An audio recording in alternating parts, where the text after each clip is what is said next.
I am going to talk today about a tight local algorithm for the minimum dominating set problem in outerplanar graphs. This is joint work with Mart Bonamy, Linda Cook, and Carla Grönland.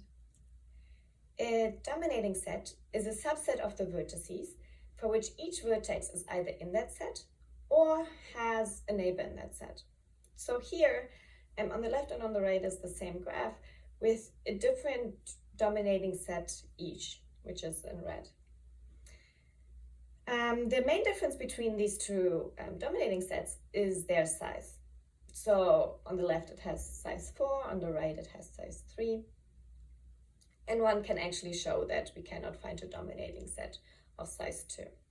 The dominating set on the right is of minimum size, so we call it a minimum dominating set, whereas on the left we only have a dominating set. Today we're going to look at algorithms which produce a dominating set of a graph which is in size close to the size of the minimum dominating set. What do we know about such algorithms? So it is actually np-complete to decide whether a graph has a minimum dominating set of size at most k. So that was shown in 1979 by Gary and Johnson. For those who are interested, for example, 3CNF set can be reduced quite easily to this problem using certain gadgets. What's even more remarkable is that this problem is still hard on planar graphs of maximum degree 3, so a more restricted graph class. What are planar graphs again? Planar graphs are graphs which can be drawn in the plane such that none of the edges cross. And here's an example. And this example actually is even an outerplanar graph, which is a subclass of planar graphs. It's those which have an embedding such that all vertices touch the outer face, such as here. And the algorithm we're going to look at today is a local algorithm. In a local algorithm, each vertex at the beginning only knows of its neighbors and then communicates the information it has about its neighbors to their neighbors, and then this information can be communicated to the next neighbor and so on.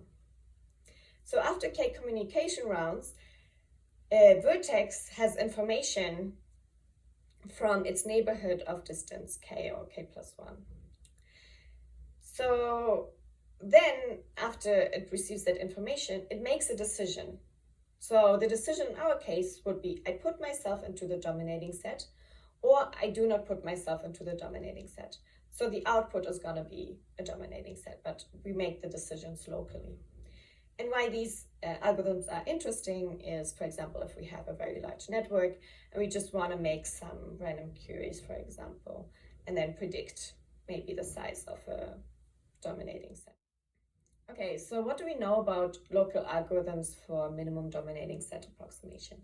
So this problem is hard on general graphs. No constant factor approximation algorithm exists and cannot exist in a sublinear number of rounds. But this time we can do much better for planar graphs. So here there is an algorithm which computes a dominating set which is at most 50 times the size of a minimum dominating set. And this is possible if our vertices have unique identifiers, so labels. So not only can a vertex communicate I have 5 neighbors, it can communicate I am neighbor to vertex VWXYZ. And if we instead do not have these unique identifiers, so we are in an anonymous network, then we can give a 636 approximation. So one could ask, okay, these numbers are still maybe quite high. How good of an algorithm could we hope for? So there are actually graphs on which we can show that no local algorithm give better than a 7 approximation. And I'll show you that on the next slide. What we're going to look today is algorithms for outerplanar graphs. So we actually found an algorithm which can give you a 5 approximation for outerplanar graphs, and even if our network is anonymous. And this is tight, so we cannot hope better than 5. And what we strongly believe is that for planar graphs, a 7 approximation should be possible as well. And some of the ideas that I'm going to present today might be good to use in finding an algorithm for planar graphs which performs better than 52 approximation. One other thing that we're going to look at today is trees, because they are a simpler graph class and a subclass of outerplanar graphs. And here we can actually do better and give a 3 approximation. And the ideas from trees also are very similar to the ideas for outerplanar graphs. But before I'm going to go into the algorithms, let us look at the lower bounds. So when we take a path which is very long, a minimum dominating set is roughly every third vertex. So roughly a third of the vertices. And what we can show is that a local algorithm under circumstances will take almost all of the vertices. So then we cannot hope for a 3 minus epsilon approximation, because all of the vertices is roughly 3 times the minimum dominating set. So how can we argue that local algorithms perform badly?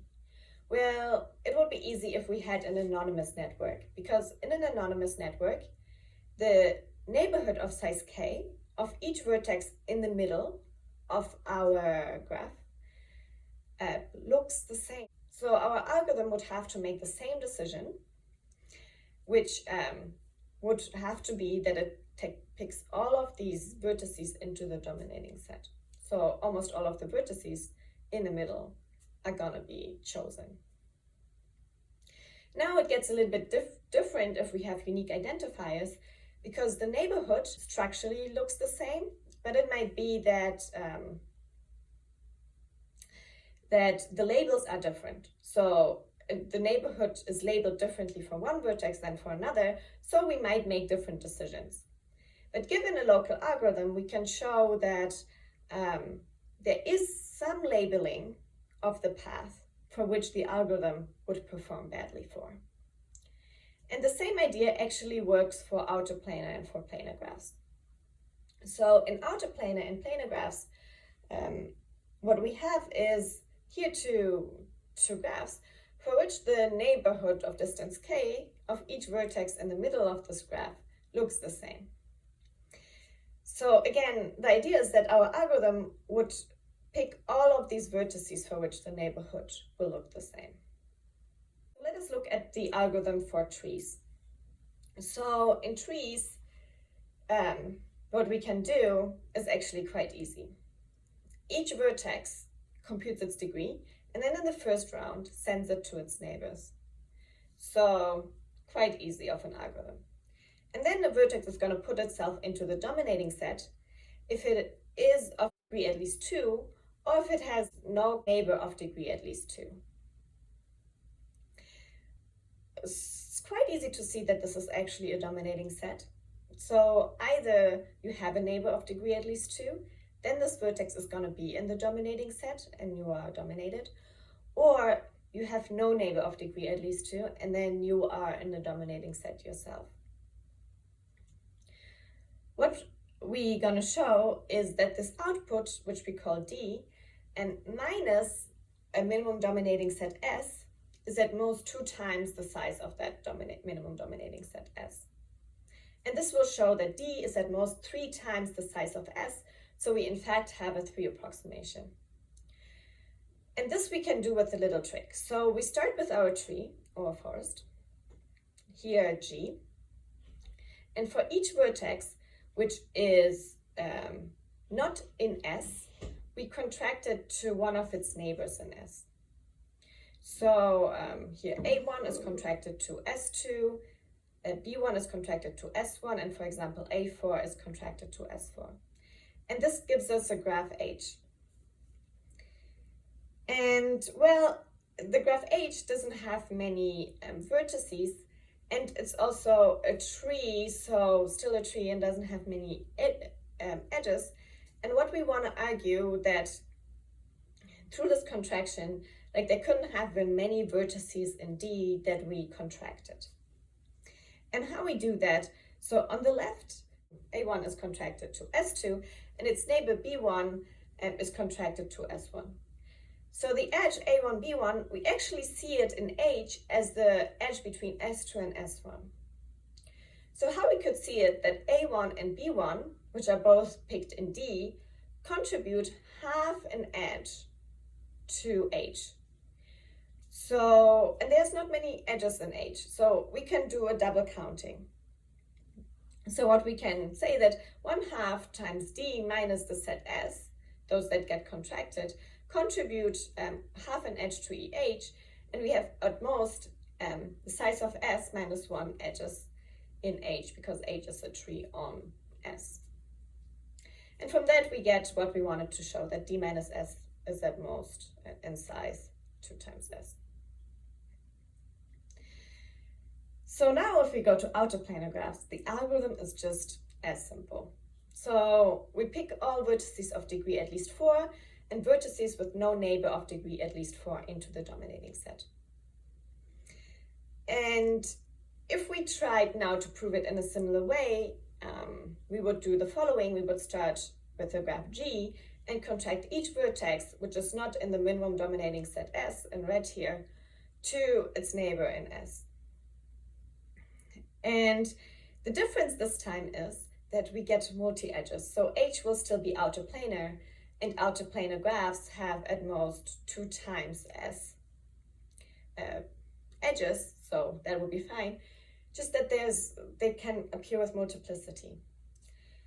So in fact, we need to argue that this multiplicity is bounded, because otherwise this argument doesn't work at all. There is an argument to show that the multiplicity of each edge is at most 9, but 9 would still give us quite a bad bound. So we want to show a 5 approximation. So the same strategy doesn't help.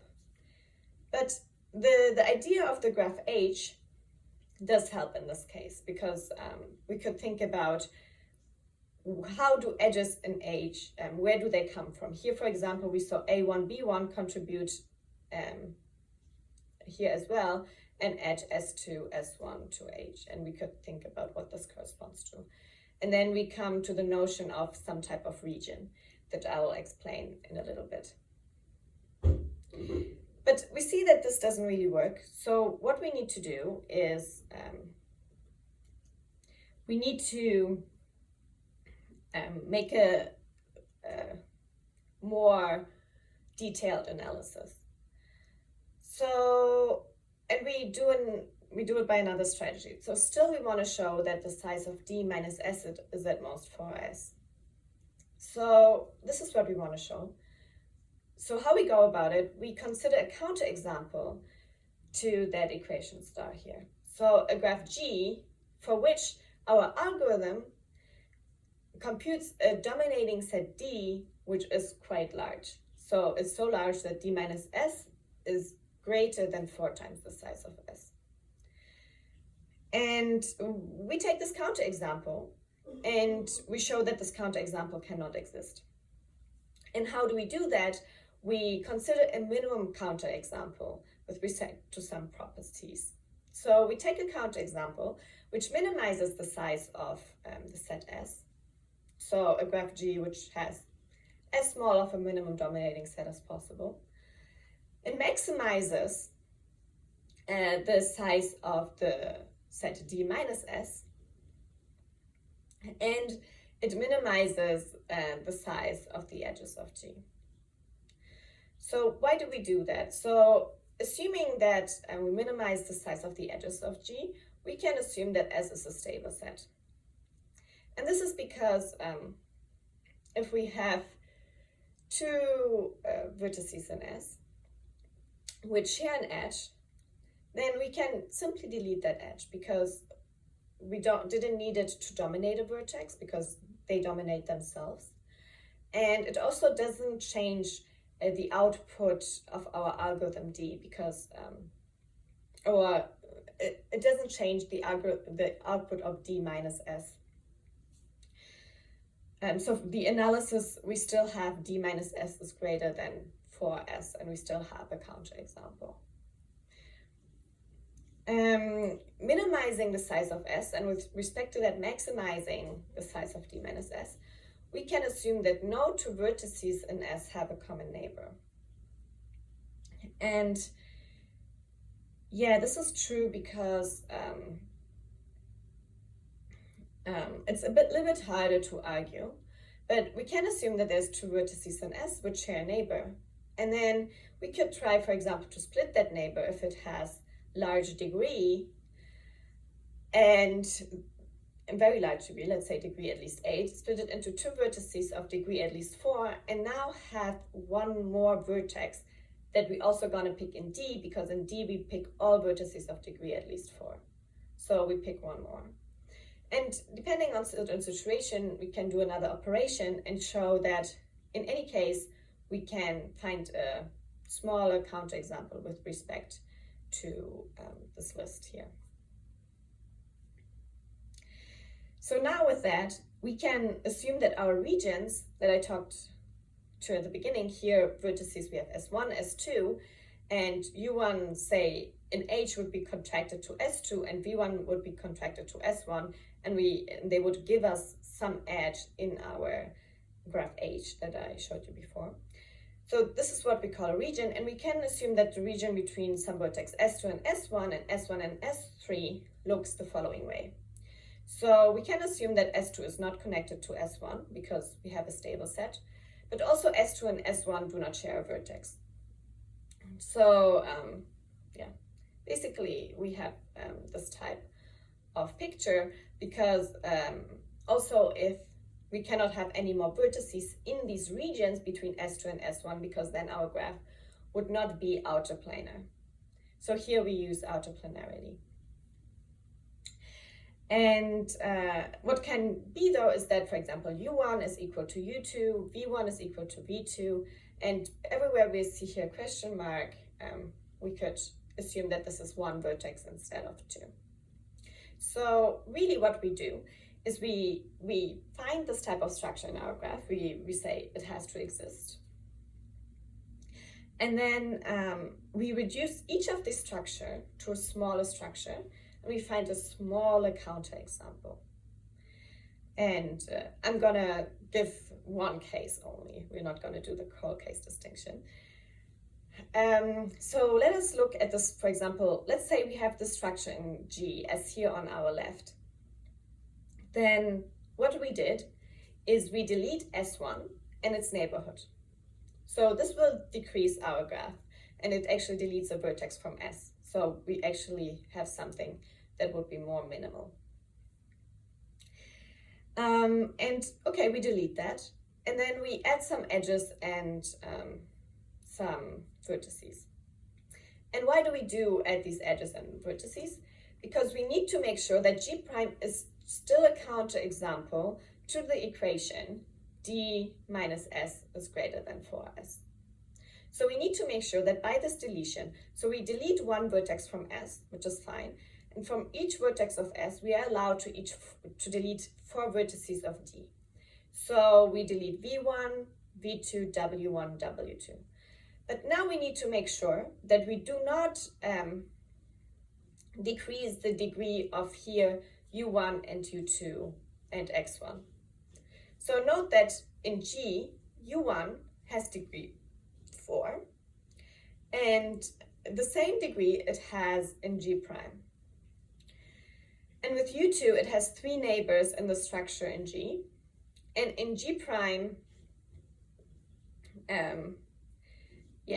it could have more neighbors if we add Z2. We do not have to add Z2, but we can if that helps us. So we add these vertices Z1 and Z2 to keep the degrees of our vertices high. And this is good for us because we know that vertices of degree at least 4 are going to be picked up by our algorithm. So we can argue that our algorithm on G prime still picks many vertices, so worse than we would like to. So then we say, okay, we've started with this counterexample G. We reduced it to a smaller counterexample G prime. So now G could not be the smallest counterexample. So for all of these structures here that could happen, we can add, delete, contract edges and add, delete vertices to find a smaller counterexample. So what is true that no counterexample can exist. So what we wanted to argue in the beginning, that our algorithm gives us in fact a 5 approximation, is true. So far so good. So we could ask ourselves, this is a really nice simple algorithm. Does this one or something similar like that work for planar graphs? And that is not true. And the reason is this planar graph that I have here. So any algorithm which takes vertices of degree, let's say at least q, into the dominating set, and would perform very badly on this graph because we have a lot of vertices here on the second level, which have degree at least q. But so all of these will be picked in by our algorithm. But in fact, the minimum dominating set is of size only 2. So we could never hope for a constant factor approximation. So for planar graphs, we need to do something more different. But considering that graph H and also considering these regions might give us ideas of how to pick algorithms that perform better on planar graphs than a 52 approximation, which is right now the best that we have. Thank you.